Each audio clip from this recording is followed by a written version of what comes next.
Hello everyone, it's Alexandra with WTI, and I feel that the Revlon ColorStay liquid liner adds a really special touch to my eye makeup.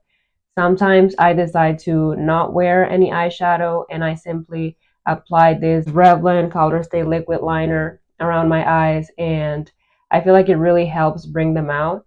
But when I do decide to apply eyeshadow, I feel like this eyeliner really makes my eyes stand out, and I feel like it makes the eyeshadow colors stand out even more.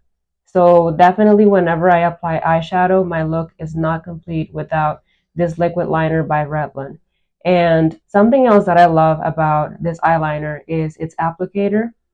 It is a thick applicator, but this does not mean that I am not able to draw different types of lines. So I am able to draw thin lines and also thicker lines next to my eyes. So I definitely feel like there's a lot of versatility. And that is my point of view.